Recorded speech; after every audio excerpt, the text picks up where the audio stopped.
কানা দাজ্জাল আয়েগা দুনিয়া মে। দাজ্জালকে দুটো মারাত্মক শক্তি আল্লাহ দিবেন। কটা বললাম? কথা বলে না কটা? দুটো। এক হচ্ছে মেঘ থাকবে না, আসমান থেকে বৃষ্টি বর্ষণ করে দেখাবে। দ্বিতীয় নম্বর শক্তি, সে মুর্দাকে জিন্দা করে দেখিয়ে দেবে। এই দুটো শক্তি ওই ইবলিস মারদুদকে দেওয়া হবে কানা দাজ্জালকে। আচ্ছা আপনি বলুন, বড় পীরের থেকে আমার রসুলের দরজা বেশি না কম বাবা? বেশি। আচ্ছা আল্লাহ রসুলের জন্য এরকম একটা হাদিস বার করে দেন যে রসুল সাল্লাল্লাহু আলাইহি সাল্লাম যে ছাগলের মাংস খেতেন সেটাকে জীবিত করে দিয়েছে। শুনেছেন কোনদিন কোন মৌলবীর মুখে? তার মানে জানবেন এটা বানিয়েছে। এই ধরনের আলেমদের দ্বারা সমাজে বিভ্রান্ত ছড়াচ্ছে। এগুলো হচ্ছে সব গাঁজাখড়ি গল্প। এগুলো কোনো একটা এর মধ্যে কোনো সততা নাই, সত্যতা নাই। মিথ্যা বানানো গল্পের দ্বারা ইসলাম চলে না, কোরআন আর হাদিসের দ্বারা। আমার এলাকাতে এক জায়গায় মুরব্বি বায়ান করছে, এক মুরব্বি মসজিদে, কিসে জামাতে এসছে, তিনি বায়ান করছেন। কি বায়ান করছে? যে ভাই একদল জামাত এসছে উত্তরপ্রদেশ থেকে, দিয়ে দাওয়াত দিয়েছে একজন মহিলা, আমার বাড়িতে আপনার দাওয়াত, আপনাদের সব জামাতের যত সাথী ভাই আছেন সব দাওয়াত দিয়েছে। এরপর আমির সাহেবকে ডাকা হলো, আমির সাহেব আপনি ছাগলটা জবাই করে দেন, আপনাদিকে ছাগলের মাংস আর রুটি খাওয়াবো। আমির সাহেব ছাগলটা জবাই করে দিয়ে চলে গেলেন মসজিদে। এবার ছাগলের গোশ রান্না হচ্ছে। সেই মহিলার দুটো সন্তান ছিল। বড় সন্তান দেখেছে কিভাবে ছাগল জবাই করেছে, সেই তার বাচ্চা ভাইটাকে, ছোট্ট ভাইকে জব করে দিয়েছে। মা দেখলে ছেলে জবাই করে দিয়েছে, বাচ্চা মারা গেছে, তাকে ভালো করে কাপড় ঢাকা দিয়ে সরিয়ে রেখে দিল, কেউ যেন না দেখতে পায় আমার ছেলে জবাই করে দিয়েছে। ইসলাম শুনেলেন কত বড় ধোঁকাবাজির উপরে চলে। এটা বায়ান হচ্ছে মসজিদে জুম্মার দিনে, আমি আছি সেখানে, বায়ান চলছেন, তিনি বায়ান করছেন আমির সাহেব। হলো তারপরে এরপর আমির সাহেবরা যখন খেতে এসছেন, জামাতি ভাইরা, তাদেরকে জিজ্ঞেস করা হচ্ছে, ভাই সেই আমির সাহেব বলছে আপনার ছোট ছেলেটাকে ডেকে দেন, আমরা তাকে সাথে করে নিয়ে খাবো। মা বললে খেলতে গেছে, বলছে না ছেলেকে ডেকে দাও। বললে আমার ছেলেকে আপনার জবাই করা দেখে আমার বড় ছেলে জবাই করে দিয়েছে। বললে এরপর আমির সাহেব হাত তুলে দোয়া করলেন, ছেলেটা বেঁচে গেল। আমরা এটা তো গুটকাখোরদের বায়ান রে, এটা তো জিলাপি হুজুরদের বায়ান। আমি ধরলাম এই ঘটনা কোথায় ঘটেছে বলো? তুমি যে বললে উত্তরপ্রদেশের ঘটনা, গ্রামের নাম বলো, জায়গার নাম বলো, জেলার নাম বলো। বলছে আমি শুনেছি আমাদের গলসি থানায় এক জায়গায় জানেন একটা মাজারে গরম ভাত বেরোয়, শুনেনি? ও এরপর আমাকে একজন বলছে তোমরা কি জানো, পীর সাহেবের মাজার থেকে গরম ভাত বেরোয়। আমি বললাম তুই কি দেখেছিস? বললে আমি শুনেছি। সব শোনা মাল, দেখা মাল একটাও নাই। শোনা কথা কখনো সত্য হয়? এই কারবালার ইতিহাস 53 বছর পরে ঘটেছে, তার 700 বছর পরে বিষাদ সিন্ধু লেখা হয়েছে আরবের মাটিতে। মানে কারবালার ঘটনা লেখা হয়েছে।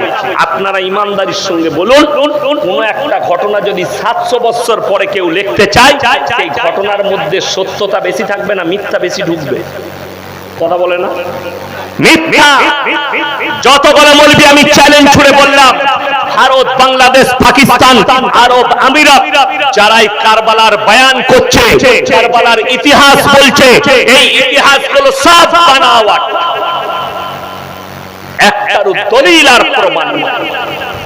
যে যাই বলছে, আমি যদি এখনই আপনাদেরকে ঘটনা শুনিয়ে দিয়ে যাই, আপনারা শুনেই যাবেন, চোখের পানি ফেলাবেন, কিন্তু এর সত্যতা আমার কাছে না। কেন? বিষাদ সিন্ধু লেখা হয়েছে আরবের মাটিতে 700 বছর পরে, তার 200 বছর পরে হিন্দুস্তানের মাটিতে যেদিনে কারবালা ঘটেছে, তার 900 বছর পরে ভারতের মাটিতে কারবালার ইতিহাস লেখা হয়েছে। এই ইতিহাস সত্য থাকবে না মিথ্যা? আপনারা বলুন। যদি এটা সত্য মানতে হয় তাহলে আপনাকে এটাও সত্য মানতে হবে প্রান্তর থেকে মানুষ এসেছে। ইতিহাসে লেখা আছে, পড়েছেন না পড়েননি? ফিরির ইতিহাসে আদিম যুগের ঘটনা, এটাকেও আপনাকে সত্য মেনে নিতে হবে। ওই জন্যে আপনাকে জানতে হবে ঘটনাটা এলো কোথা থেকে, এর দলিল আছে কি না, রাসূলের কাছ থেকে, সাহাবীদের কাছ থেকে, তাবিনদের কাছ থেকে, তাবিনদের কাছ থেকে দলিল আছে কি না। যখন নেই, এর উপরে মিথ্যা ছাড়া আর কিছুই ভরা, সব মিথ্যা ভরা আছে। ইসলাম তো আজকে শেষ হয়েছে। যুব সমাজ, তোমাদেরকে এগিয়ে আসতে হবে, আলেমদের হাতে হাত মিলাতে হবে। কেন? এই সমাজকে বাঁচানোর জন্য। আজ থেকে 1 বছর আগে আমি হাওড়ার বাগনানে বলেছি, এই 12ই রবিউল আউয়ালে জুলুস বার করা হয়, এমন একটা দিন আসছে। আজকে তো খালি ডিজে বাজিয়েছে বাগনানের যুবকরা, মুসলিমরা। এমন একটা দিন আসছে, ছেলে মেয়ে একসাথে 12ই রবিউল আউয়ালের নাম করে ড্যান্স করে, গান লাগিয়ে। ওই জন্যে এক্ষুনি মৌলবীদিকে ফতোয়া দেওয়া দরকার, 12ই রবিউল আউয়ালে জুলুস বার করা যাবে। কেন? এই নোংরামি আর বদকারিটাকে মিটাবার জন্য। তা না হলে বেঈমান কাফেরদের চক্রান্তই হচ্ছে এদের ধর্মের ভেতরে, ইসলামের ধর্মের ভেতরে কুফরিগুলো ভরে দাও। তা না হলে ইসলামে গান বাজনা কি করে জায়েজ হয়ে গেল? তা না হলে ইসলামে ড্যান্স কি করে এলো? তা না হলে ইসলামে বদকারি কি করে চলে এলো? এদের কাছে মদ কি করে হালাল হলো? এদের কাছে গাঁজা কি করে হালাল হলো? অবাক লাগে, দুঃখ লাগে। এখানে হাজী সাহেব কে কে আছেন? হাত তুলুন। কেউ নেই। মক্কা থেকে মদিনা 430 থেকে 470 কিলোমিটার রাস্তা। যারা হজ করতে গেছেন আপনার এলাকার, জিজ্ঞেস করবেন, একটাও মাজার পাবেন না। আমার বাড়ি থেকে আপনাদের এখান পর্যন্ত 127 কিলোমিটার রাস্তা হলো। লোকেশনে 127 হাজারের বেশি মাজার আছে। অবাক লাগে, দুঃখ লাগে। আচ্ছা, পৃথিবীতে এরকম সুস্থ মস্তিষ্কের মানুষ কেউ আছে যে মানুষ মরে গেলে তাকে পানির মধ্যে দাফন করবে? কথা বলে না। পুকুরের মধ্যেখানে দাফন করবে? কেউ নাই। ভালো তার যদি মস্তিষ্ক থাকে সে করবে না। বড় কষ্ট লাগে। হাজী আলী বাবা মারা গেছে, তাকে সমুদ্রের মধ্যেখানে বলছে কবর দিয়েছে। কথাটা বুঝতে পারেন? আর আমি চ্যালেঞ্জ ছুড়ে বলে গেলাম মাজারটা ফাঁকা, কেউ নাই। আমি চ্যালেঞ্জ ছুড়ে বললাম এটা। আর যদি বলে সত্য দেখাবো, প্রশাসনের কাছে সই করতে হবে, আমার গায়ে হাত লাগাতে পাবে না। আমি মৌলবী শওকতের বেটা, মাজারের পক্ষে হয়ে যাব যদি মাজারটা ভেঙে দেখাতে পারে তার ভেতরে কবরে কেউ শুয়ে আছে। এটা আমার চ্যালেঞ্জ। আমি মৌলবী শওকতের বেটা চ্যালেঞ্জ দিলাম। শুধু এটা নয়, আমার গোলসি থানায় ঝামেলা হয়েছে। একদল বলছে ওরস করবো, একদল বলছে করতে দেবো না। কি হয়েছে? আমাকে বিচারে পাঠানো হয়েছে। কি হয়েছে বাবা? তুমি কেন ওরস করবে? বলে আমি বাবার নামে ওরস করি। আচ্ছা, তোমার এই যে মাজার, এখানে কে শুয়ে আছে? বলছে কেউ শুয়ে নাই, পাথর চাবড়ি থেকে একটা পাথর এনে মাজার করেছি। মিথ্যা। আপনারা বলুন, কাজী নজরুল ইসলাম কোথায় মারা গেছে? কথা বলে না। জানেন না আপনারা তার কবর কোথায়? বাংলাদেশ। আর আপনাদেরকে বললাম তার কবর নেবেন, চলুন আসানসোলের চুরুলিয়ায় তার কবর পাবেন। মাটি এনে করে দিয়েছে। আমি জলসা করেছি ওই গ্রামে, ওই এলাকায় আমার যাতায়াত আছে, আমি যাই। ওই গ্রামে আমার ভালোবাসার লোক আছে চুরুলিয়ায়, কিন্তু তার মাটি নিয়ে এসে ওই গ্রামে মাজার করা হয়েছে। কেন? আর ভারতের শিক্ষিত লোকরা যাচ্ছে কাজী নজরুল ইসলামের কবর। কাজী নজরুল ইসলাম বাংলাদেশে আছে। কোন কলেজে পড়ালেখা করলি তোরা? কলকাতা থেকে যাচ্ছে শিক্ষিত কলেজের প্রফেসর, ইঞ্জিনিয়াররা কাজী নজরুল ইসলামকে ভালোবাসে। হারামখোর খরচা করে বাংলাদেশ যেতে পারবে না, তাহলে মাটিটাকেই দিয়ে আসে। এই হচ্ছে আমাদের সমাজের অবস্থা। এটাকে লোক শরীয়ত মনে করছে, মিথ্যার উপরে টিকে থেকে। মিথ্যার উপরে। ইসলাম আল্লাহর কসম করে বলছি, রাসূল আকরাম সকলে বলুন সাল্লাল্লাহু আলাইহি ওয়াসাল্লাম দ্বীন নিয়ে এসেছেন সত্যের উপরে টিকে। যদি মিথ্যার উপরে ইসলাম চলতো, আল্লাহর কসম মক্কার মদিনায় ইসলাম মিটে যেত। আজকে পৃথিবীতে 250 কোটি মুসলমান, জোরে বলুন সুবহানাল্লাহ। তার কারণ রাসূলের দাওয়াত ছিল হক, রাসূলের চলাফেরা ছিল হক, সাহাবীরা ছিলেন হক, উলামায়ে দ্বীনরা হক। তার কারণে আজও ইসলাম টিকে আছে, আর টিকে কিয়ামত পর্যন্ত থাকবে, জোরে বলুন সুবহানাল্লাহ। কিন্তু এই মিথ্যা কিসসা কাহিনীর দ্বারা ইসলাম চলে। আপনি এটা বলছেন 2 মাস হয়ে যাবে বকরা ঈদের আগে, ঈদের পরে 1 মাস পরে আমার জলসা ছিল উত্তরবঙ্গে কালিয়াগঞ্জ থানায়। তো গাড়ি নিয়ে যাচ্ছে, আমার পরশু বৃহস্পতিবার মালদায় জলসা আছে, আমি ওই লাইনেই যাব। শান্তিনিকেতন বোলপুর থেকে আহমদপুর সাঁইতিয়া হয়ে মাল্লারপুরে হাই রোড ধরি আমি। তো আহমদপুর একটা রেলওয়ে স্টেশন আছে, আসাম যাবার লাইনে পড়ে দেখবেন। এই বোলপুর আর আহমদপুরের মধ্যখানে আমার গাড়ি দাঁড় করালো কিছু যুবক। কি ব্যাপার? ওরস করবে, মাজারে চাঁদা তুলছে। আলহামদুলিল্লাহ আমি দাঁড় করালো, আমি ড্রাইভার করে আমার দিকে পাঠাবো। কি হয়েছে বা? বলে হুজুর আমরা একটা ওরস করছি, চাঁদা লাগবে। চাঁদা আমি দেবো। কি কি হয়? ওরসে আমরা সিন্নি খাওয়াই, বহু মানুষ হিন্দু মুসলিম জৈন সকলে এসে খিচুড়ি খায়, তাদেরকে তাবাররুক খাওয়ায়, ভালো জিনিস। আর কি কি হয় বাপ? বললে দেশ বিদেশ থেকে বহু মানুষ আছে, তাদের মনের বাসনা কামনা পূরণ হয়। পীর বাবার কাছে যা চাই কবরে তাই পাওয়া যায়। আমরা তাহলে তোদের থেকে বড় মূর্খ আর কেউ নাই। বলে কেন হুজুর? আমরা যদি কবরে বাবার কাছে সব পাওয়া যায়, তো তোরা চাঁদা তুলছিস কেন? ভাই কবরে যা দিয়ে বল বাবা ওরস করবো, টাকা দাও। কথাটা বুঝতে পারেননি? গাড়ি দাঁড় করিয়ে চাঁদা তুলে, আমি বলে যাচ্ছি আপনাদের এখানে মসজিদ আছে না নাই? এই যারা জলসা দিয়েছেন তারাও শুনে যান, কেউ যদি গাড়ি দাঁড় করিয়ে চাঁদা তুলে জলসা করে, ওই জলসা দেওয়া হারাম আমার কাছে ফতোয়া লেগে। কেউ যদি গাড়ি দাঁড় করিয়ে চাঁদা তুলে রোডেতে মসজিদ করে, সেই মসজিদ শরীয়ত সম্মত হারাম, সেই মসজিদে নামাজ আদায় হবে না। এটা শরীয়তের ফতোয়া বলছি আমি, হাদিস বলছি আপনাকে।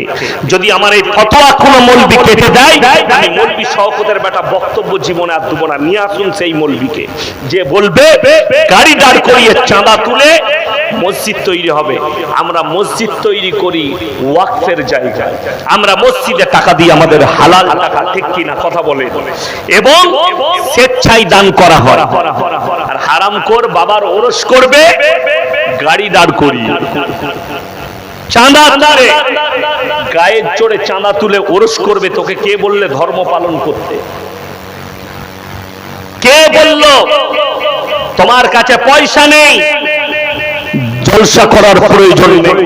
কেউ যদি গ্রামে যদি গায়ের জোরে চাঁদা করে, তুই গরিব হলেও তোকে 500 টাকা চাঁদা লাগবে, সেই জলসা করা হারাম। আমি মৌলবি শওকতের বেটা বলে গেলাম।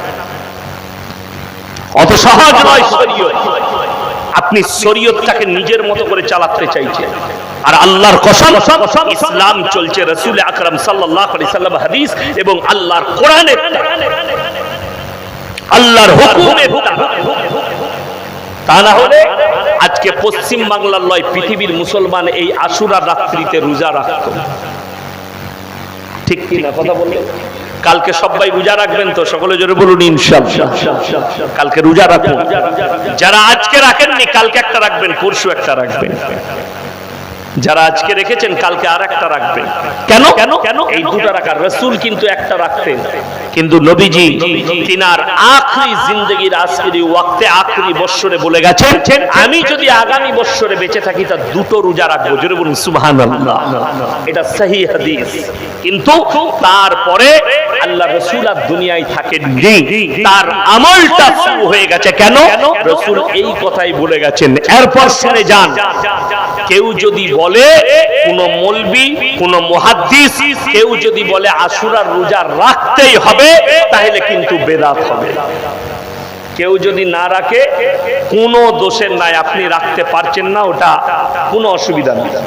রাখলে 1 বছর রোজা রাখার সওয়াব আপনার নামায় আমলে দেওয়া হবে। জোরে বলুন সুবহানাল্লাহ। বেহুরমতি বদদিনী কাজ থেকে নিজেদিকে বাঁচান। আমার ভাই, আমি আপনাদেরকে কোরআন শোনাবো, তাহলে বুঝতে পারবেন বুক ফাড়া কি, পিঠ ফাড়া কি, এটা কতটা শরীয়ত। আর আল্লাহ কোরআনে এই যে আমাদেরকে জীবন দিয়েছে, আত্মহত্যা করা কি মহাপাপ, হারাম। কেউ যদি আত্মহত্যা করে, হাদিসে আছে নবীজি সাল্লাল্লাহু আলাইহি সাল্লাম এক আত্মহত্যাকারীর জানাজার নামাজ পড়াননি। কথাটা বুঝতে পেরেছেন? তাহলে নবীজি এটার বিরোধিতা করেছেন এবং হারাম বলা হয়েছে। এটাতে একটা হাদিস আছে, কেউ কোনো মুফাসসিরিন বলেছেন তাদের মাফ হবে না। এরপর চলুন বুঝাই। কোরআনে আছে ইন্নামা হারামা আলাইকুমুল মাইতাতা ওয়াদ-দামা ওয়া লাহমাল খিনজির ওয়া মা উহিল্লা বিহি লিগাইরিল্লাহ। প্রবাহিত রক্ত, মরা জন্তুর মাংস, শুয়োরের মাংস এবং আল্লাহ ব্যতীত অপরের নামে উৎসর্গিত জিনিস তোমাদের জন্য হারাম করা হলো। এর পরের আয়াতে বললেন ফামানিন তুররা গায়রা বাগিন ওয়ালা আদিন ফালা ইসমা আলাইহি ইন্নাল্লাহা গফুরুর রহিম। মারাত্মক আল্লাহর উপদেশ। ফামানিন তুররা গায়রা বাগিন, বাগিউ মানে হচ্ছে ক্ষতিগ্রস্ত।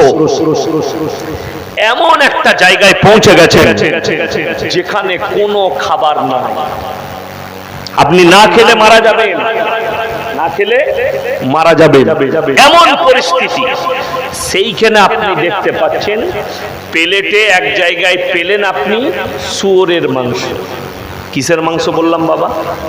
শুয়োরের মাংস, হারাম প্রাণীর মাংস। আপনি অতটুকু খাওয়া আপনার জন্য জায়েজ যতটুকু খেলে আপনার প্রাণ বেঁচে যাবে। জোরে বলুন না একবার সুবহানাল্লাহ। তাহলে এই প্রাণটার কতটা মূল্য দিয়েছেন আল্লাহ, যে আপনার সামনে হারাম বস্তু থাকলে সেটা খেয়েও তুমি প্রাণকে বাঁচাও, আর আপনি আপনার প্রাণকে কত বিকত রক্তাক্ত করছেন। কেন? হযরতে হোসেন শহীদ হয়েছে। তো তোর যদি অতই মহাব্বত হয়, ওই বুক চিরে নয়, আমাকে ডাক। হযরতে হোসেনের তো গর্দন চালিয়ে দিয়েছিল তলোয়ারে করে, গর্দনটা দে। প্রতি বছরে 10 জন করে গর্দন দে হারামখোর। বুক চিরে মহাব্বত দেখাচ্ছ। আর হযরতে হোসেন শহীদ হয়েছেন নামাজের অবস্থায়। জোরে বলুন সুবহানাল্লাহ। আর তুমি বুক চিরছো মদ খাওয়া অবস্থায়। দুটোর মধ্যে পার্থক্য বুঝতে পারছেন? হযরতে হোসেন শহীদ হচ্ছেন উজু করে নামাজের হালতে, আর এই হারামখোররা বুক চিরছে, পিঠ চিরছে, পেট চিরছে কিসের অবস্থায়? মদ আর গাঁজা খাওয়া অবস্থায়, নেশাগ্রস্ত অবস্থায়।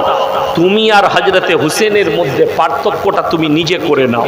শুধু তাই নয়, এই বুক চিরা, পেট চিরা, ঢোল বাজনা, গান বাজনা ইত্যাদি কাজগুলো এগুলো হচ্ছে শিয়াদের কাজ। আর আমাদের উলামারা শিয়া সম্প্রদায়কে ইসলাম থেকে খারিজ, তারা ইসলামের গণ্ডির মধ্যে নয়। যদি বলেন কেন হুজুর? শিয়াদের 1 নম্বর আকীদা শুনে নেন। শিয়াদের 1 নম্বর আকীদা, হযরতে জিবরিল আমিন তিনি যখন কি নিয়ে এলো, ওহীটা পাঠালেন তার কাছে, রাসূলের কাছে ওহী পাঠানো হয়েছে। কে পাঠালেন? আল্লাহ। শিয়াদের আকীদা ভুল করে আল্লাহর নবীকে দিয়েছে, ওটা আলীর কাছে পাঠানো হয়েছিল। জোরে বলুন নাউজুবিল্লাহ। 1 নম্বর আকীদা, এই জন্য তারা ইসলাম থেকে খারিজ। 2 নম্বর, তারা আযানের মধ্যে মুহাম্মাদুর রাসূলুল্লাহ বলে না, আলী মুহাম্মাদুর রাসূলুল্লাহ বলে। জোরে বলুন নাউজুবিল্লাহ। অনেকজন মনে মনে করে শিয়ারা আর আমাদের দেশের সুন্নিরা যে আমরা নাকি হযরতে হোসেনকে মহব্বত করি। আমি চ্যালেঞ্জ ছুড়ে বলে গেলাম, যারা গান গাইছে, যারা ড্যান্স করছে, বুক চিড়ছে, তাদের থেকে হযরতে হোসেনকে শ্রদ্ধা আর মহব্বত আমাদের কাছে হাজার হাজার গুণ বেশি। কেন?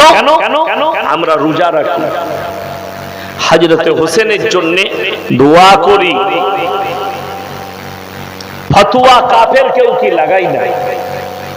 হযরতে হোসেন রাদিয়াল্লাহু তাআলা আনহু জলিলুল কদর সাহাবী, ইসলামের জন্য গর্দন দিয়েছে। আপনাদের এলাকায় খেলার টুর্নামেন্ট হয় না? খেলা হয় না? ফুটবল খেলা হয়, ক্রিকেট খেলার টুর্নামেন্ট হয়। এই খেলায় যারা জিতে যায় তারা নাচে, না যারা হেরে যায় তারা নাচে। খেলা হলে ওই গ্রামে পাড়ায় খেলা হচ্ছে, যদি হেরে যায় চুপচাপ এসে ঘর ঢুকে যাবে, কেউ বুঝতেই পারবে না খেলা হয়েছে কিনা। আর যদি জিতে যায় তা পাড়ার লোকের ঘুম হারাম করে দেবে। ঠিক বললাম না? গায়ে ঢুকে হ্যাপি পুরে, হ্যাপি পুরে বলে না, পাড়ার লোকের ঘুম হারাম করে দেয়।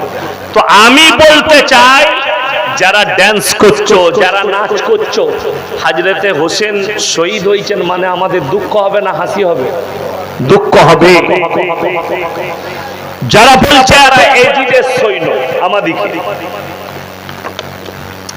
একজন লিখেছে আমার বয়ানের নিচে, এটা এজিদের বংশধর। কোনো অসুবিধা নেই, আমাকে তুমি এজিদের বংশধর বলো, আমি এজিদের বংশধর। কিন্তু তুমি দেখে নাও, ইয়াজিদের বংশধর হয়ে হযরতে হোসেনের জন্য দুঃখ পালন করছি, আর তুই হচ্ছিস এমন একটা হারাম করে দল যারা হযরতে হোসেনকে শহীদ করেছিল, তার দলের লোক হচ্ছে আমাদের দেশের সুন্নি বেরেলভিরা। এরাই হচ্ছে ওদের দলের লোক যারা কতল করেছিল হযরতে হোসেন রাদিয়াল্লাহু তাআলা আনহুকে, যারা শহীদ করেছিল। কেন? শহীদ করার পরে এদের মতনই মাতম করেছিল আর ডান্স করেছিল তারা, যে ইসলামের হাতিয়ারকে আজকে আমরা ঘুচিয়ে দিয়েছি। আমার ভাই, মুহররমের মাস আছে আল্লাহর কাছে, চারটা গুরুত্বপূর্ণ মাস, জোরে বলুন না সুবহানাল্লাহ। তার মধ্যে মুহররম একটা বড় মুবারক মাস। শুধু এই মাসটা 10ই মুহররম হযরতে হোসেনের শহীদের মাস। আল্লাহ তাআলা দুনিয়া তৈরি করলেন 10ই মুহররম, জোরে বলুন সুবহানাল্লাহ। হযরত আদম আলাইহিস সালাতু ওয়াস সালাম আর মা হাওয়া মুলাকাত হয়েছে 10ই মুহররম। হযরত ইব্রাহিম আলাইহিস সালাতু ওয়াস সালাম আগুন থেকে পরিত্রাণ পেয়েছে 10ই মুহররম। হযরত নূহ নবীর নৌকা পাহাড়ের গায়ে আটকেছে 10ই মুহররম। যতগুলো আল্লাহ কাজ করেছে বেশিরভাগ কাজটাই 10ই মুহররম, জোরে বলুন সুবহানাল্লাহ। এরপর দুর্ঘটনা প্রবল 10ই মুহররম হযরতে হোসেন শহীদ হয়েছে। আপনি গুটকা খদ্দের বয়ান শুনুন, জিলাপা হুজুরদের, কোরআনে আছে হাদিসে আছে হযরতে হোসেন কারবালার প্রান্তরে শহীদ হবে। হারামখোর নবীজি যখন দুনিয়া ছাড়লেন, কোরআন আর আসবে? কথা বলে না? নবীজি দুনিয়া ছাড়লেন, ওহীর দরজা বন্ধ হয়ে গেল, হলো না? হলো না? তাহলে কোরআন মিনাল জিন্নাতি ওয়ান নাসে শেষ হয়ে গেল, আর আসবে না। নবীজি 53 বছর পরে কারবালার ঘটনা হলে সেটা কোরআনে থাকতে পারে? কথা বলেন না? সেটা হাদিসে থাকতে পারে?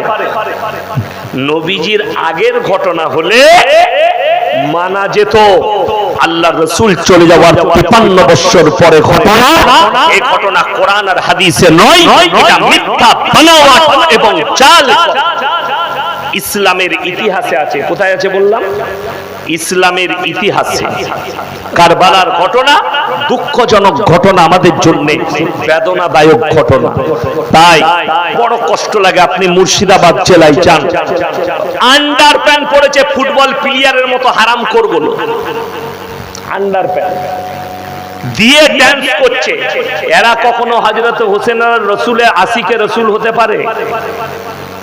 আমার তো জানা না যে 12 মুন্ডা পরে আশিকে রসুল হওয়া যায়। হলেও হতে পারে। আপনি যান আজকে খিদিরপুরে, এরা আবার টিম ভাড়া করে নিয়ে আসে মুর্শিদাবাদ থেকে, মালদা থেকে, সব ছোট ছোট ফ্যান পরে লাঠি খেলছে। মুহররম উপলক্ষে লাঠি খেলা হারাম, মুহররম উপলক্ষে তাজিয়া করা হারাম, মুহররম উপলক্ষে আপনার মঞ্জিল মাটি করা হারাম, মুহররম উপলক্ষে ফাতিহা করা হারাম, মুহররম উপলক্ষে গান বাজানো হারাম, মুহররম উপলক্ষে ঢোল বাজানো হারাম, মুহররম উপলক্ষে তাজিয়া করা হারাম, মুর্শিয়া গাওয়া হারাম। এই কাজগুলো সমস্ত ইসলাম বিরোধী আর শরীয়ত বিরোধী কাজ। আচ্ছা আপনি বলুন, এই কালকে 10ই মুহররম কেউ যদি নফল নামাজ পড়ে আল্লাহর কাছে কাঁদে নেকি বেশি, না মদ খেয়ে ডান্স করলে নেকি বেশি? নামাজ পড়ে কাঁদলে নেকি বেশি আছে। এই কথাটাই মূর্খ দিকে বুঝাবে কেন? মদ আর গাঁজা খেলে তো বুঝানো যায় না।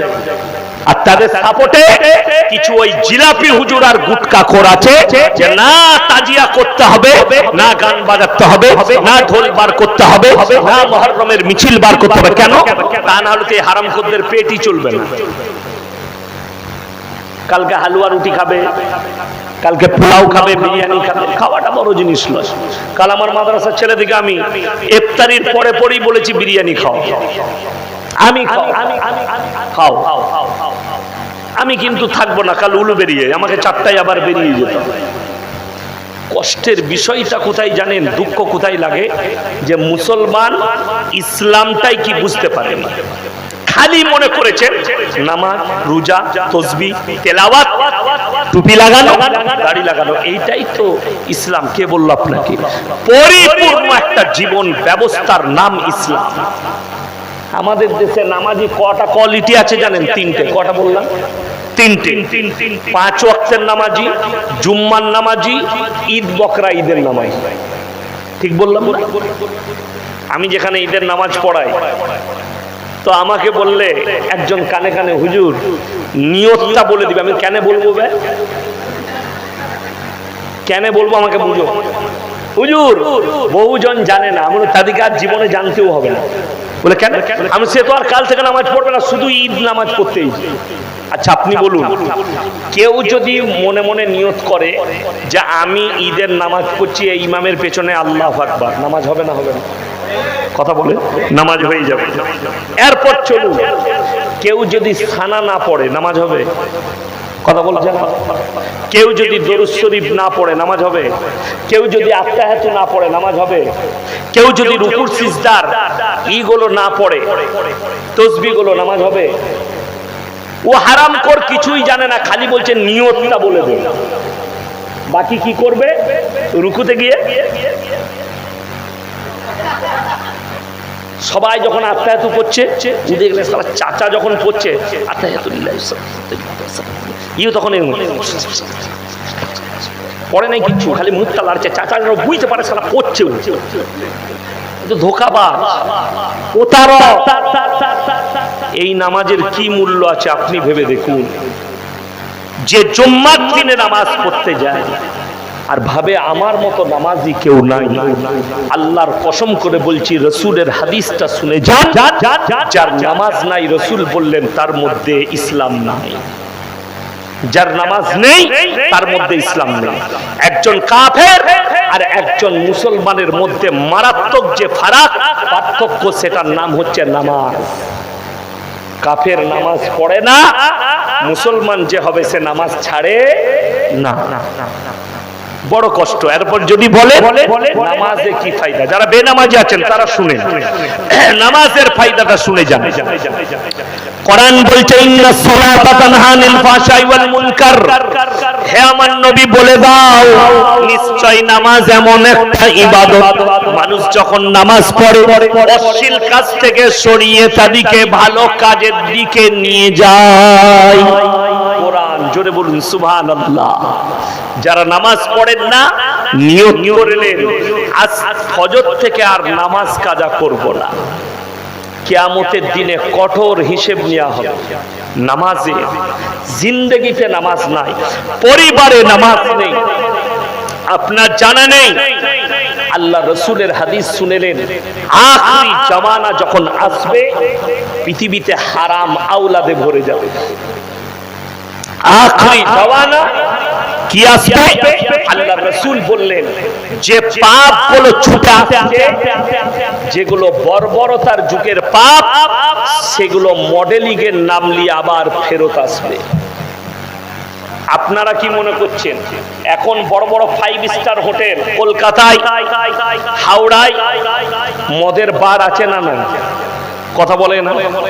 মদের বার আছে। রাসূল সাল্লাল্লাহু আলাইহি সাল্লামের জমানায় কি মদের বার ছিল? ছিল। সেটার নাম ছিল আলাদা। কি ছিল? হাম্মাম। কি নাম বললাম? হাম্মাম। সেটা তাবদীলের নাম হচ্ছে 5 স্টার হোটেল। হাম্মামের তাবদীল 5 স্টার হোটেল, সেটার পরিবর্তে এখন হচ্ছে 5 স্টার হোটেল। রাসূলের জামানায় হাম্মাম মানে মালদাররা, কোটিপতিরা চারিদিকে বসে থাকতো আর মদ ঢেলে দিত নারীরা, আর তাদের গায়ে তারা ড্যান্স করত, নর্তকীরা তাদের গায়ে পয়সা ছড়াতো। সেটার নাম ছিল হাম্মাম, তার তাবদীল হয়েছে 5 স্টার হোটেল। এখনকার বড় লোকরা, একটা গরিব মানুষ চুল্লু মদ খেয়ে এলে বলে সালামাতা, বলে না? বলেন। আর বড় লোকের ছেলেরা 5 স্টার হোটেলে গিয়ে দামি মদ খাচ্ছে, তার নাম স্ট্যান্ডার্ড, আর মেয়ে নিয়ে রাত কাটাচ্ছে। তাকে লোকে মাতাল বলে, যেহেতু তার পয়সাওয়ালা না, সে BMW গাড়িতে যায়, সে ওডির গাড়িতে যায়, ওই জন্য তাকে মাতাল বলা হয় না। আল্লাহ রাসূলের হাদিসটা শুনে যান। রাসূল বললেন ওই পাপগুলো ঘুরিয়ে আসবে আখরি জামানায়, আর লোকে নাম দিবে মডেলিং এর যুগ। আজকে নারীরা ছোট পোশাক পরছে, স্ট্যান্ডার্ড লোকরা কি বলছে? আরে ভাই, মৌলবীরা কিছুই জানে না, এখন তো মডেলিং এর যুগ। যদি ছোট পোশাক পরাটা নারীদের মডেলিং হয়, তাহলে লিখে নিয়ে যান, আপনার এলাকার সব থেকে বড় মডেলিং হচ্ছে কুত্তাগুলো, যারা কোনো পোশাকই পরে না। দুঃখ ভারতবর্ষে একটাই, কলকাতার airport Dumdum, Netaji Subhas Chandra Bose international airport, Indira Gandhi international বিমানবন্দর, মুম্বাই শিবাজি ছত্রপতি টার্মিনাল বিমানবন্দর, ইন্টারন্যাশনাল বিমানবন্দর, এই বিমানবন্দর গুলোই কত নায়ক নায়িকা, আর্টিস্ট, কত মেয়ে শুধু প্যান্টি আর বিরা পরে ঘুরছে, তাদেরকে কোর্টে যেতে হয় না। অথচ আমাদের একটা মা, আমাদের একটা বোন স্কুল কলেজে যদি বোরকা পরে যায়, তাকে কোর্টে কেস লড়তে হচ্ছে। এর থেকে দুঃখজনক আর কিছু হতে পারে? এর থেকে বেদনা আর কিছু হতে পারে? এর জন্য দায়ী কে? खुद मुसलमान दाई। अल्लामा इकबाल लिखलें, इस घर को आग लगी घर के चिराग से, मुसलमान तुम अपने घर पर खुद आग लगाई। अगर इसको निभाना चाहते हो तो रसूल के अखलाक पर आ जाओ, कुरान और हदीस के अखलाक। বড় কষ্ট লাগে, যদিও ফিল্মের আর্টিস্ট দিকে আমি ভালোবাসি না, কিন্তু একটা আর্টিস্টের কথা আমার খুব ভালো লাগলো। তার নাম হচ্ছে জাভেদ জাফরি। জাভেদ জাফরি মুসলিমদের আর্টিস্ট। একটা কনফারেন্স করছেন, একটা মুসলিমদের ছেলে জিজ্ঞেস করলেন, স্যার मेरा एक सवाल है। का सवाल है? बोले मैं ये सवाल करता हूं कि दुनिया के लोग अभी दुनिया के पीछे भाग रही है। পৃথিবীর মানুষ দুনিয়ার পেছনে ছুটছে, ঠিক কি না? এটা আমরা এখন দুনিয়ার পেছনে ছুটছি। তিনি কি উত্তর দিলে জানেন? এ মুসলমান, तो दुनिया के पीछे मत भाग। ये मुसलमान, तू दुनिया के पीछे मत भाग, तू 1400 साल पीछे चला जा, दुनिया तेरे पीछे भागेगी। তোমরা 1400 বছর পেছনে চলে যাও, দুনিয়া তোমার পেছনে ছুটতে শুরু করবে। যদি তার দলিল নিতে চান, তার নমুনা নিতে চান, আমি ইয়াসিন বসে আছি এই স্টেজে। আল্লাহ রাসূলের হাদিস শুনেলেন। এরপরে এইটা বলার আগে হাদিসটা বলে দিই। আমার নবী বিশ্ব নবী হাদিস বর্ণনা করলেন, হে আমার সাহাবীরা শোনো, যারা আল্লাহর রাস্তায় দিনের পথে থাকবে, আল্লাহ মৃত্যুকাল পর্যন্ত তাদেরকে ইজ্জতের রুজি দান করবে। সুবহানাল্লাহ। আমরা নিজেরাই জানি না, কোটি টাকার মালিক নয়, হাজার কোটির মালিক নয়। BMW ওডি গাড়ি আমাদের কাছে নাই, কোন রকম জলসা করতে যাই একটা গাড়ি কিনেছি, মাদ্রাসার শিক্ষক, মাদ্রাসায় পড়াই, ছাত্রদের খিদমত করি, দিনী খিদমত করি, আল্লাহ চালিয়ে নিচ্ছে। কিন্তু আল্লাহর কসম, আল্লাহ যে ইজ্জত দিয়েছে খালি দিনের উপরে টিকার কারণে। আমরা দুনিয়ার পেছনে ছুটিনি, দুনিয়া আমার পেছনে ছুটি। 5ই আগস্ট আমার মুম্বাই সফর আছে। আমার একজন ভাই হয়, আমার আব্বাজিকে আব্বাজি বলে, কামরুল ভাই, বর্ধমান জেলায় বাড়ি, বিরাট বড় সেট।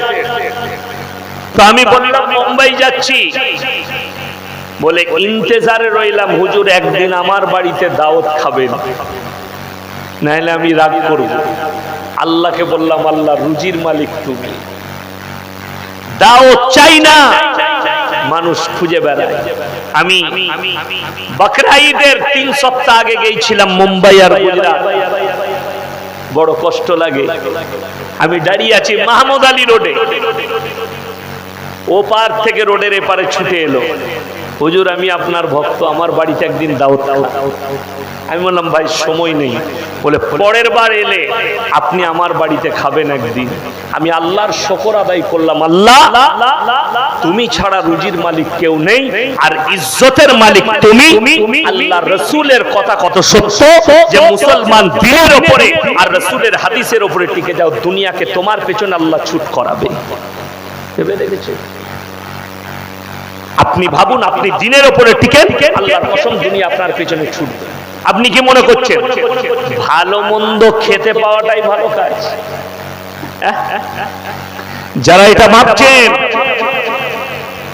তারা আম্বানির মেনু কার্ডটা দেখে নেবেন, বেটার বিয়ে মেনু কার্ড।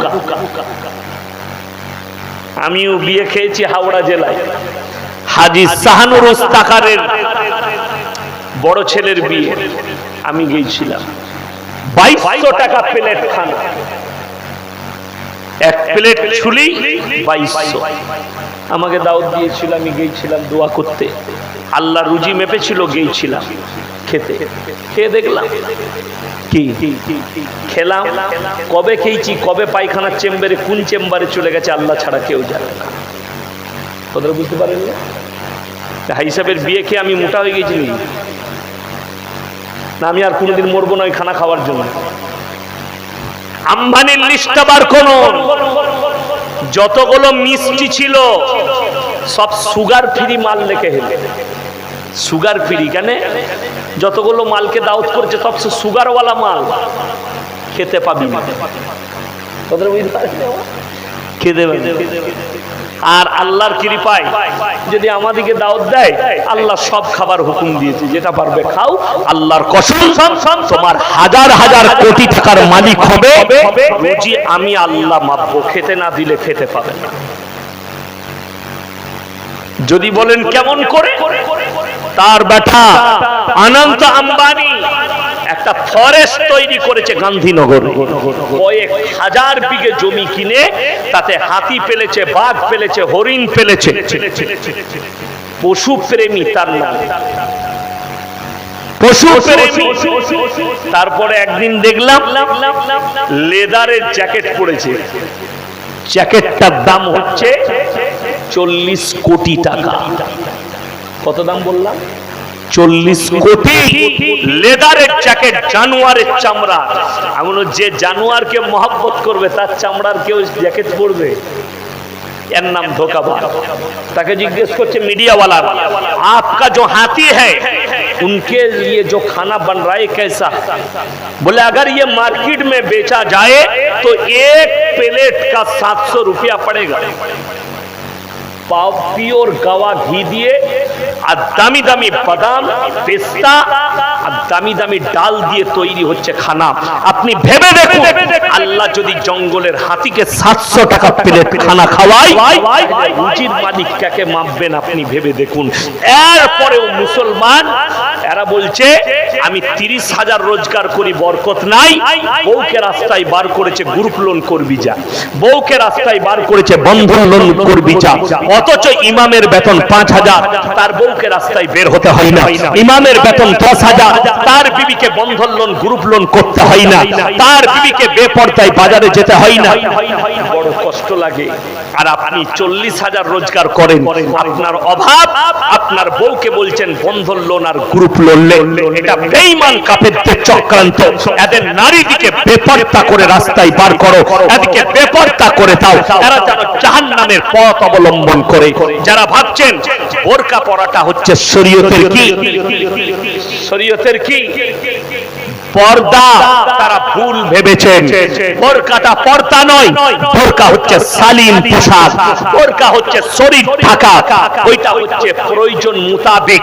যদি তার কাছের আত্মীয় অসুস্থ হয়, পর্দার সহিত ওই বোরকাটা পরে যেতে পাবে। তার শরীর অসুস্থ হলে ওই বোরকা পরে ডাক্তার দেখাবে। তার হজ ফরজ হলে ওই বোরকা পরে ঢেকে দিয়ে হজে যাবে। কিন্তু কোন মৌলবি যদি দেখাতে পারে মেয়েদের বাজারে যাওয়া হারাম, আমি মৌলবি শওকতের বেটা ফতোয়া দিলাম। আপনার বিবি যায় আপনার গায়ে লাগবে আমি জানি না, আপনি জব দিবেন, আপনার বিবি আল্লাহর কাছে জব দিবে, আমি মৌলবি জব দিতে যাব না।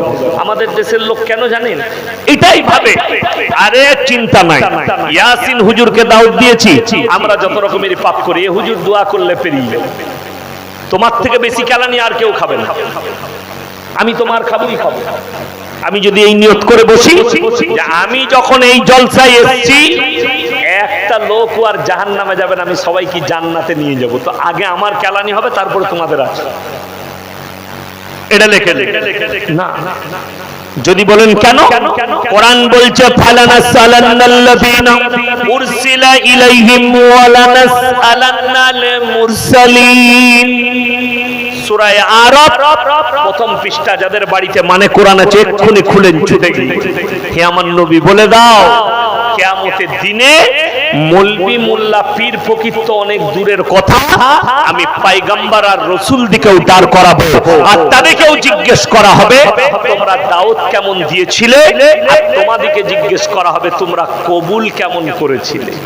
তার আর একটা দলিল শুনেলেন, যারা ভাবছেন হুজুর আপনার দ্বারা আপনার দোয়ার দ্বারা জান্নাতে যাব, যে পাপই করি। হযরত ঈসা মাসিহ পয়গম্বর আল্লাহ দুনিয়াতে আবার আসবেন, কখন? যখন দাজ্জালের অভিভাব চলবে, অত্যাচারে ফুটে উঠবে গোটা পৃথিবী। আল্লাহ হযরত ঈসা মাসিহকে আসরের নামাজে দামেস্কের মসজিদে নামাবেন, আসমান থেকে আমার ভাই হযরত ঈসা মাসিহকে কিয়ামতের দিন আল্লাহ দাঁড় করাবেন। কোথায়? ওই জায়গায় দাঁড় করাবেন কিয়ামতের ময়দানে কাঠগোলায়, তার কওমকে দাঁড় করানো হবে। শোনো হে আমার ঈসা, কোরআনে প্রশ্ন চলে এসেছে, প্রশ্ন আল্লাহ কি প্রশ্ন করবেন আর ঈসা মাসিহ কি উত্তর দিবেন, দুটোই আল্লাহ বলে দিয়েছেন। জোরে বলুন সুবহানাল্লাহ। আল্লাহ অন্তরের খবর জানেন না জানেন না? আল্লাহ জানেন। আল্লাহ প্রশ্নও করে দিয়েছেন, উত্তরও বলে দিয়েছেন। ইয ক্বালাল্লাহু ইয়া ঈসা ইবনে মারইয়াম আনতা কুলতা লিন-নাস ইত্তাকিদুনি ওয়া উম্মিয়া ইলাহাইনি মিন দুনিল্লাহ। হে ঈসা, তুমি কি বলেছিলে তোমার কওমকে আল্লাহ ছাড়া আমি আর আমার মা আরো দুটো আল্লাহ? ঈসা নবী বলে উঠবেন ক্বালা সুবহানাক মা ইয়াকুনু লি আন আকুলা মা লাইসা লি বিহাক্ক ইন কুনতু কুলতুহু ফাকাদ আলিমতা তা'লামু মা ফি নাফসি ওয়া লা আ'লামু মা ফি নাফসিক ইন্নাকা আনতা আল্লামুল গুয়ুব। যে কথা বলার আমার হক নেই, অধিকার নেই, আল্লাহ আমি সে কথা কেমন করে বলতে পারি? আর আমি যদি বলে থাকতাম আপনি হচ্ছেন ইন্নাকা আনতা আল্লামুল গুয়ুব, গায়বের খবর জানেন, আপনি তো ভালোই জানতেন। আল্লাহ বলবেন হে আমার নবী সবই জানি, এদিকে খালি বিশ্বাস স্থাপন করানোর জন্য তোমাকে দাঁড় করিয়েছি, তাদেরকে বলা হবে এরপরেও তোমরা জিজ্ঞেস করবে না যাদের উপাসনা করেছিলে ঈসা তার মায়ের, কেন আজকে তারা তোমাদের উপকারে আসছে না? তখন তারা নির্বোধের মতো দাঁড়িয়ে থাকবে। আমার ভাই, আল্লাহ তাদেরকে জাহান্নামের রাস্তা দেখাবে। তারা কিভাবে জাহান্নামে প্রবেশ করবে? আমার আল্লাহ বললেন ওয়াসিকাল্লাযীনা কাফারু ইলা জাহান্নামা যুমারা।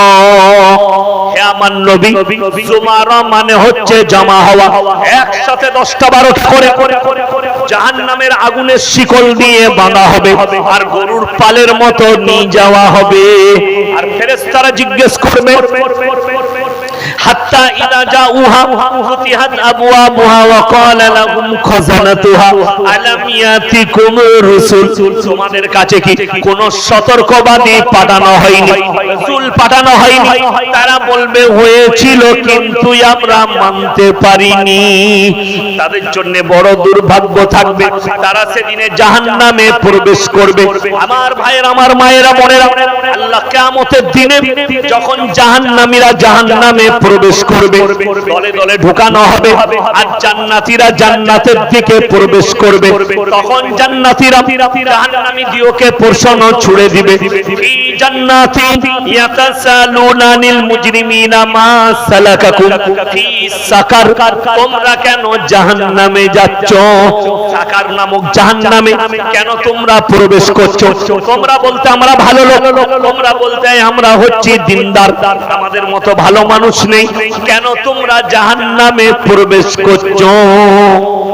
আমাদের দেশে সমাজে এক শ্রেণীর মানুষ আছে, তারা কিন্তু কারো অন্যায় করে, আছে না নাই? ভালো কাজ করে, লোকের উপকার করে, লোককে দান করে, ভালো কাজ করে।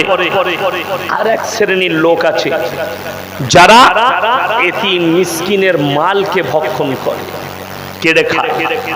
ভাই মারা গেছে, ভাইপোর সম্পত্তি মেরে নিয়ে এতিমের মাল।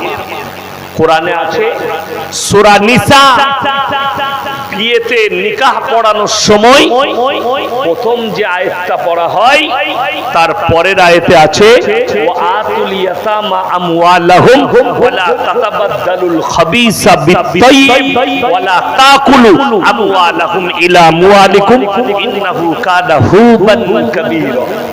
তোমরা অন্যায়ভাবে এতিমের মালের সঙ্গে নিজের মালকে ওদল বদল করো। দুটো জমি আছে, আপনার জমি ভেতরে, রোডের সাইডে ভাইয়ের জমি।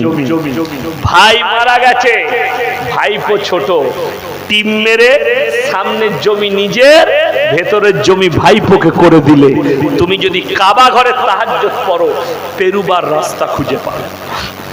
কোরআন এটা। তোমরা এতিমের মালের সঙ্গে ওদল বদল করো না।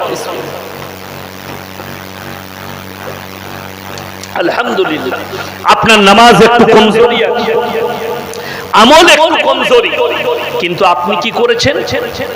আপনার ভাই মরে যাওয়ার পরে ভাইপো ছোট, তার মালগুলোকে হেফাজত করে, তার ব্যবসা বাণিজ্য হেফাজত করে, যেটাই প্রফেক্ট হয়েছে খরচা বাদ দিয়ে সেটা রেখে দিয়ে ভাইপো যখন প্রাপ্তবয়স্ক হয়েছে, 18 বছর হয়েছে, তার মাল তাকে যদি বুঝিয়ে দেন, আপনার জান্নাতে যাওয়াকে কেউ রদ করতে পারবে না। জোরে বলুন সুবহানাল্লাহ।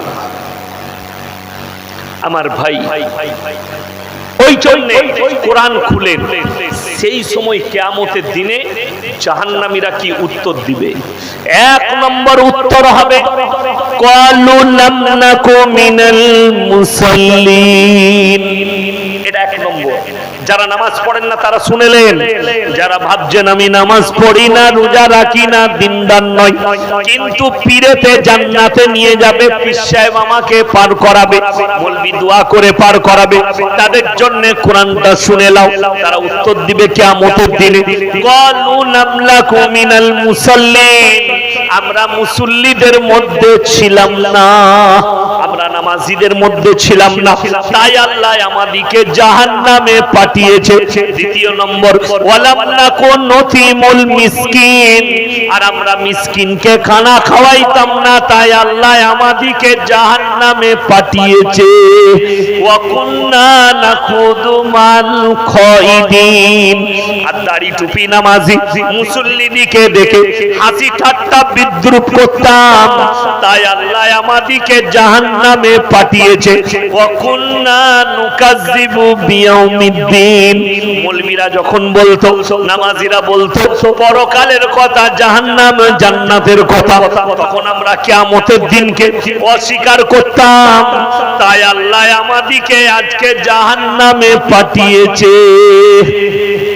কঠিন পরিস্থিতি হবে কিয়ামতের দিনে, কোনো রেহাই থাকবে না। হাত তুলে বলুন নামাজ কেউ কাজা করব না, হাত তুলে বলুন তো ইনশাআল্লাহ।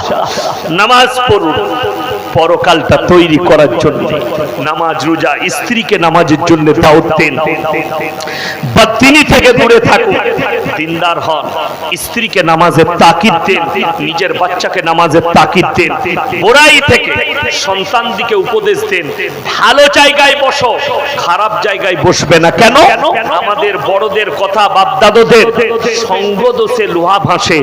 যদি সঙ্গ ভালো হয় মানুষ ভালো হবে, সঙ্গ যদি খারাপ হয় মানুষ খারাপ হবে।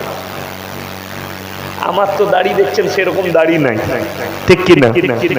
অনেকজন রেগে বলে এর বায়ান শোনা যাবে না যেহেতু মালটার দাড়ি নাই। আমি তোদের কাছে ওষুধ ফষুধ থাকলে দিবি, আমার দাড়ি বেরোই নাই, তা কি আল্লাহ যেমন দিয়েছে।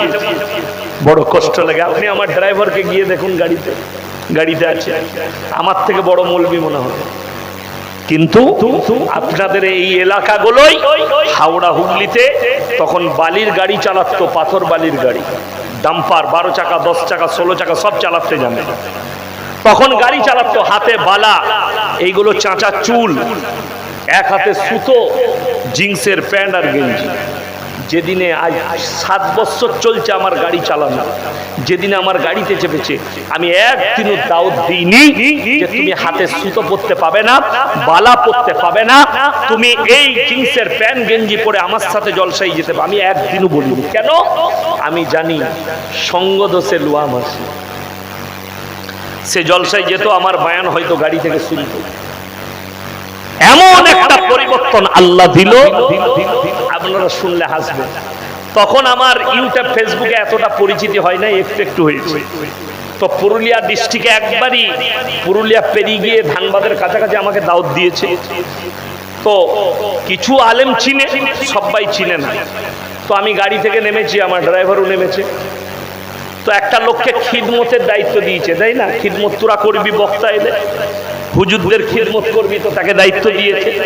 সে আমাকে ভাবে নাই যে এটা হুজুর, আমার ড্রাইভারকে ভাবছে এত বড় বড় দাড়ি যখন এটাই হুজুর। তো তাকে বলছে আইয়ে হাজরাত, হালা উজুর পানি ওকে দিচ্ছে নিজে, আর আমাকে বলছে ওইখানে কলে করে নাও, তাই করে নিলাম। আমাকে বলছে হুজুর, আমি যা চলছে চলুক, পরে পরে পরে পরে পরে তো তাকে উজুর পানি দিচ্ছে। সালা খাবার সময় ভালো নাস্তাগুলো ওর দিকে দিচ্ছে, হুজুর আপনি নিলেন, আপনি নিয়ে, খারাপগুলো আমার দিকে। আমি তো ভালোই চলছে চলুক। তো ভাত খাওয়ার পরে যখন টাইম হয়েছে রাত 11টা, বললে লাইট ধিমি জ্বলছে, ওই লোকটা এসে বলছে হ্যাঁ হাজরাত আপকা ওয়াক্ত হো গিয়া। তখন আমি উঠে যখন বেরোচ্ছি তখন বলছে যে नहीं नहीं आप नहीं, आप तो ड्राइवर है, आपका हजरत को बुला दीजिए। मैं अबे हजरत मैं ही हूँ, তুই না। তো সে তখন হাত ধরে বলছে হযরত গলতি हो गया। আমি বললাম नहीं, ये बराबर है। কি বুঝলেন এখান থেকে? দাড়ি রাখার কারণে, দ্বীনের আলেমদের সঙ্গে সাহাবতে থাকার কারণে, টুপি আর দাড়ি লাগানোর কারণে একটা ড্রাইভারকে হুজুরের মতো ইজ্জত পেয়ে গেল। জোরে বলুন সুবহানাল্লাহ। তো সঙ্গ দোষে লোহা ভাসে। আপনার ছেলেকে আমি এটা বলি নাই যে পাঞ্জাবি পরতে হবে কিংবা আমার মতো ড্রেস লাগাতে হবে না, কিন্তু সে যেন ভালো মানুষের কাছে উঠা বসা করে, তো ভালোটা পাবে। একটা ছেলে সে যদি 1 মাস মাতালদের দলে উঠা বসা করে, 2 মাস পরে সেই ছেলেটাও মাতাল হবে। ঠিক তাসের আড্ডায় বসলে এই ছেলেটাও টাচবালা হবে। ওই জন্য খুব সাবধান, আপনার সন্তানকে উপদেশ দেন। বেঈমান কাফের আপনি দেখলেন, এখন সব থেকে বড় যে পাপটা আমাদের কাছে ছুটে আসছে, ঢুকে গেছে, খরচ করেছে। আমি সেদিনে গত পরশু বর্ধমানে আসা নার্সভূমে বসছিলাম রাত্রের দিকে। কাল কি হবে, কালকে তো আমার বন্ধু আছে নাসির ভাই, হাজি জয়নাল সাহেব, তো একটা হিন্দুদের ছেলে বলল, স্যার আমি আপনার অনেক বক্তব্য শুনি। তার বাড়ি আমাদের বর্ধমানে আউগিরাম। তো বলে, স্যার আমি আপনার অনেক বক্তব্য শুনি, হ্যাঁ আমার খুব ভালো লাগে, আপনাকে ফলো করি। দিয়ে কিছু কথা হতে হতে তাকে আমি বললাম, সুপ্রিম কোর্ট রায় দিয়েছে সমকামিতা, ভারতের সমকামী লিগেল করে দিয়েছে। এতে করে আমি সরকারকে অনুরোধ করব, শুধু মুসলমানদের নয়, গোটা ভারতের জীবন ব্যবস্থা ভেঙে পড়বে। যদি বলেন কেমন করে, মুসলিম যে যুবক যুবতীরা সমকামিতায় লিপ্ত হয়েছে তারা গোপনে আছে এখনো, যদিও পাপ করছে গোপনে। আর এক শ্রেণীর হিন্দু ভাই তারা প্রকাশ্যে চলে এসেছে। তার দলিল বনগাঁ থানা, উত্তর 24 পরগনা। দুটোই হিন্দু পরিবারের মেয়ে, একটা কালী মন্দিরে গিয়ে দুজন বিয়ে করেছে সমকামী। দুটোই হাওড়া না 24 পরগনার দুটো যুবক, দুটোই হিন্দুদের ছেলে, শিক্ষিত ছেলে। তারা একবারই অনুষ্ঠান করে বিয়ে করেছে সমকামী। যদি যারা আমার অশিক্ষিত ভাই আছেন, যারা পড়াশোনা করেননি, আরবি জানেন না, যাদের মনে হচ্ছে সমকামী পুরুষে পুরুষে বিবাহ, নারীতে নারীতে বিবাহ, জোরে বলুন নাউজুবিল্লাহ। যদি বলেন এই পাপ কবেকার, এই পাপ আজকের নয়, রাসূলের জামানার নয়, এই পাপ হচ্ছে হযরতে লূত নবীর কওমের পাপ। এটার কারণে যারা মুসলিম যুবক যুবতী আছেন, যারা যুবক আছেন, আপনার এই ফুরফুরার এলাকা থেকে একটা ছেলে আমাকে ফোন করেছে, তার রেকর্ডিং আছে আমার কাছে। সে বলছে আমার বিয়ে হয়েছে, আমার স্ত্রী আছে, কিন্তু হুজুর আমি একটা পাপে ডুবে যাচ্ছি। কি বলে? আমার মেয়েদের প্রতি ইন্টারেস্ট নাই, আমার ছেলেদের প্রতি ইন্টারেস্ট। নাউজুবিল্লাহ বলে। তাকে আমি ফাঁকায় ফোন করতে বলেছিলাম, যদিও সে আমাকে এখনো ফোন করেনি। আমার ভাই, আমি তাকে বললাম, শোনো, এই পাপের কারণে ভালো করে ইতিহাস পড়ো, পৃথিবীর ম্যাপটা বার করো। যে সাগরটার নাম রেখেছে বৈজ্ঞানিকরা মরা সাগর, যে সাগরে একটা পোকামাকড় জন্মাই না, একটা কীট পতঙ্গ জন্মাই না, ওই সাগরের ওপরে আল্লাহ তাআলা জিবরিল আমিনকে বললেন, লূত নবীর কওমকে রুটির মতো পাল্টাও, আর কিয়ামত পর্যন্ত তারা অভিশপ্ত। কোরআনে আল্লাহ তাআলা লাকিত দিয়েছেন, লূত নবীর বিবি জাহান্নামী, এটা আর ফিরবে না। নূহ নবীর বিবি আল্লাহ ব্যতীত পাথরের মূর্তির উপাসনা করার কারণে আল্লাহ লাকিত টেনে দিয়েছেন জাহান্নামী, এটা আর ফিরবে না। আমার মুসলমান যুবক, আমার মুসলমান যুবতী, তোমরা যারা সমকামিতার দিকে ছুটছো, তোমাদেরকে অনুরোধ করে বলছি, তোমরা সাবধান হও, তা না হলে জেনে রেখে দিবে, তোমার বাপ যদি তাহাজ্জুদ পড়ে, তোমার মা যদি তাহাজ্জুদ গুজার হয়, তুমি যদি পৃথিবীর সবথেকে দামি পীরের মুরিদ হও, আর তুমি যদি এই পাপে লিপ্ত থাকো, আল্লাহর কসম কিয়ামতের দিনে পেরোনো তো দূরের কথা, জান্নাতের খুশবু পর্যন্ত তুমি পাবে না। কেন? আল্লাহর কাছে এটা ঘৃণিত পাপ। যদি এই পাপের কারণে নবীর বিবিকে আল্লাহ জাহান্নামে দেয়, তা তুমি কোন ক্ষেতের মূলি যে তোমার হুজুর তোমাকে জান্নাতে দিবে, তোমার বাপ তাহাজ্জুদ করে জান্নাতে দিবে? খুব ভালো করে বুঝবেন, এই পাপ নিকৃষ্ট পাপ। বুখারী শরীফের হাদিসে আছে। এখন বহু আরেকটা পাপ ছুটে আসছে, সেটা হচ্ছে জেন্ডার পরিবর্তন, লিঙ্গ পরিবর্তন। পুরুষ থেকে মহিলা বাংলাদেশে হয়েছে শরীফ থেকে শরীফা। শুনেননি? ছেলেটা বলছে, আমার মনে মনে হচ্ছে আমি মহিলা, আমার মনে মনে হচ্ছে আমি মেয়ে ছেলে। হারাম করকে জবাই করতে হবে কসাইখানায়। এদিকে রাস্তায় প্রকাশ্যে কতল করার হুকুম আছে শরীয়তে।